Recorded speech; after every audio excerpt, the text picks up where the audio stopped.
1 John 2:15. Do not love the world or the things in the world. If anyone loves the world, the love of the Father is not in him. For all that is in the world, the desires of the flesh, and the desires of the eyes, and pride in possessions, is not from the Father, but is from the world, and the world is passing away along with its desires. But whoever does the will of God abides forever.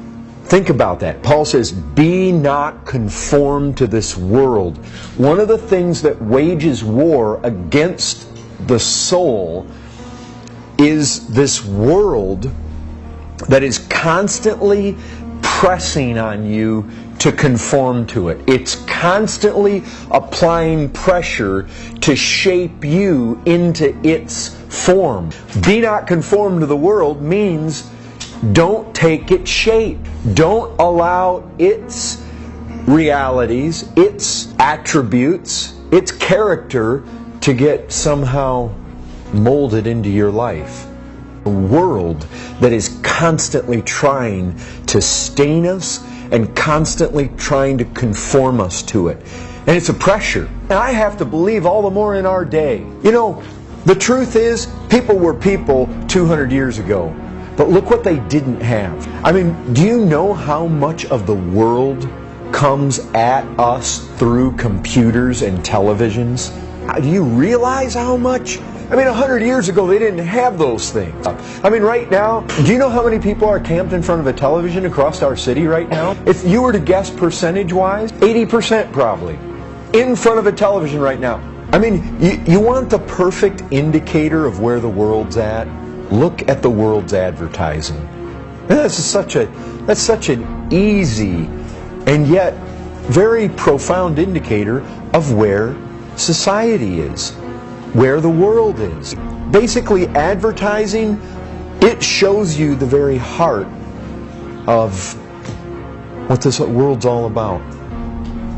I mean, it shows you what it thinks about sex, it shows you what it thinks about alcohol, it shows you what it thinks about money, about making the other guy look stupid, about self-exaltation, how you ought to dress, what sports stars you ought to worship. The influence that we're exposed to today is just astronomical. Do you guys realize these smartphones that have internet access, they can play movies on it? Do you realize just in the palm of your hand what you have access to today? You've got all this garbage and it's seeking to stain and seeking to conform. Brethren, you got to fight. If you just lay down, this thing will chew you up. Brethren, we got to do battle. Remember, there are anti-soul forces that we're dealing with, and the world is one of them. And all those passions flow right out of this world. This concept of passions and lust is very closely associated with the world. Like 1 John 5:19, we know that we are from God, and the whole world lies in the power of the evil one. What you have is a world order, a system.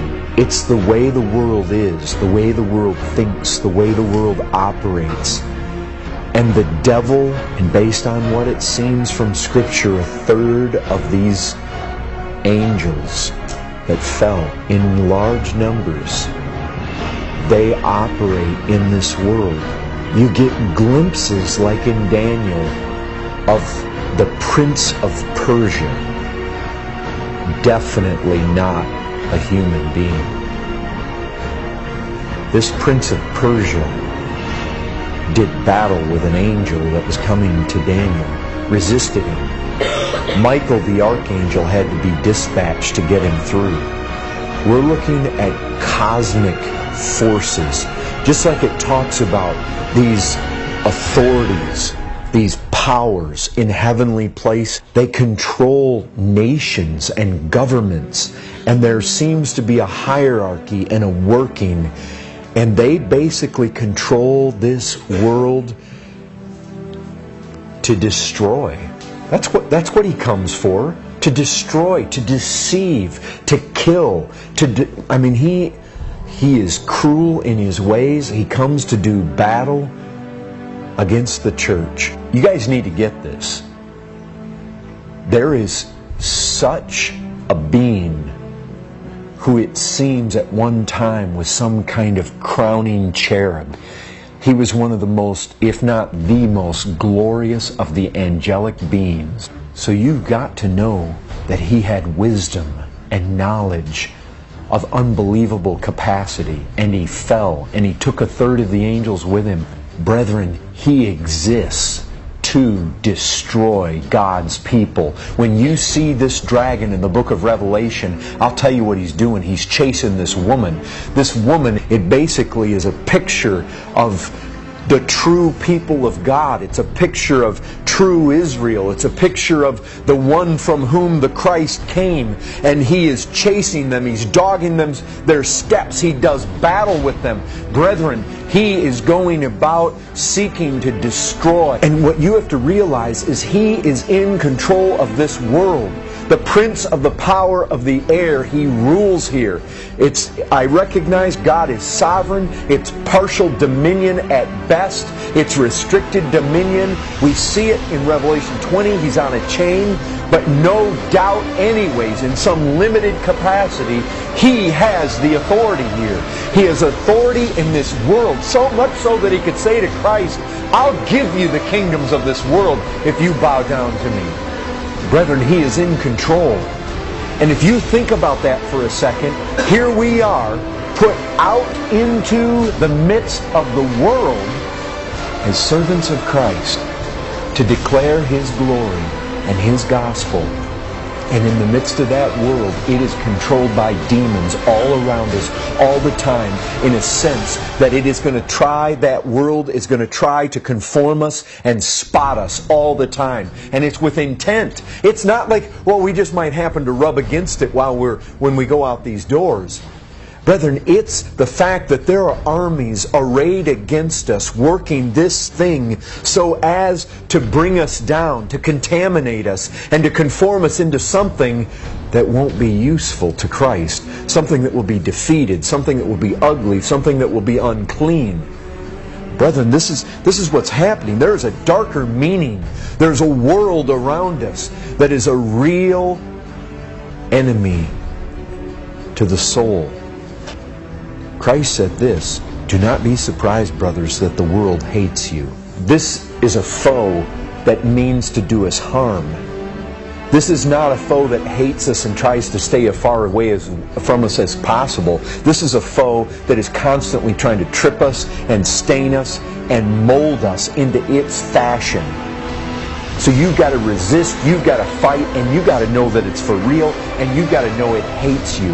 And it hates you with the kind of hatred that is seeking to destroy you, not stay away from you. You adulterous people, James 4:4, do you not know that friendship with the world is enmity with God? Therefore, whoever wishes to be a friend of the world makes himself an enemy of God. So here's the thing. The world tries to spot you, stain you, corrupt you, conform you, mold you. And basically what this is saying is, if you yield to it, you are an enemy of God. To the people that resist the conformity, they're friends of God, and the world hates them. But if you allow it to bend you, you're an enemy of God.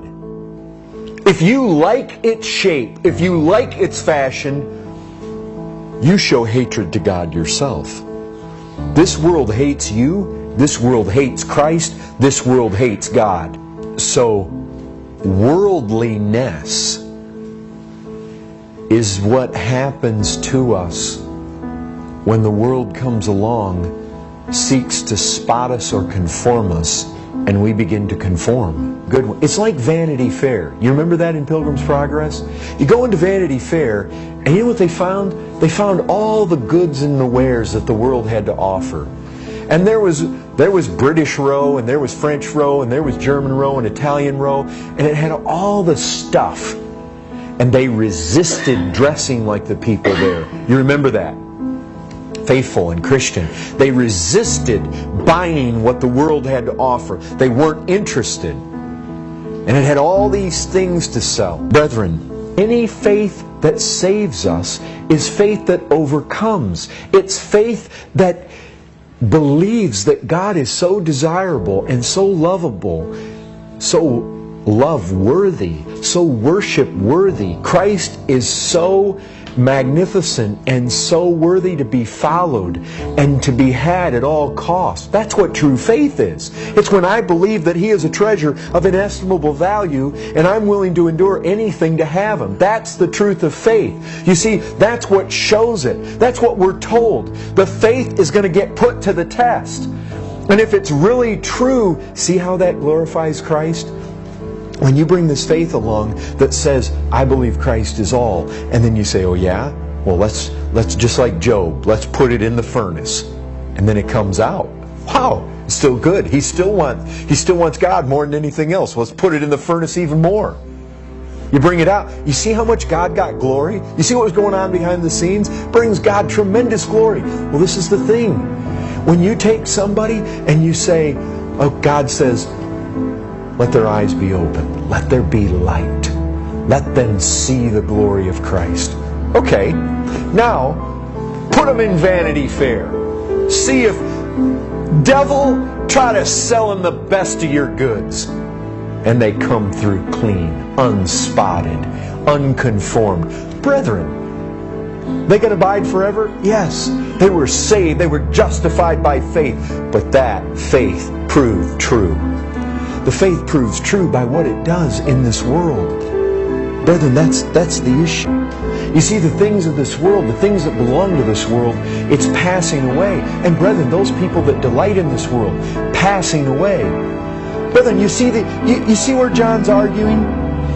He says, don't love the world or the things in the world. And in verse 17, he says, the world's passing away along with its desires. I mean, can you imagine if people went up to an aircraft and it said, this aircraft is passing away. You will not make it to your destination. But climb on board and enjoy, because until it passes away, there's going to be lots of partying, lots of fun. You see, that's what Vanity Fair is. All these people partying, all these people living it up, all these people having fun, but death is just around the corner. That's what that aircraft says. Passing away.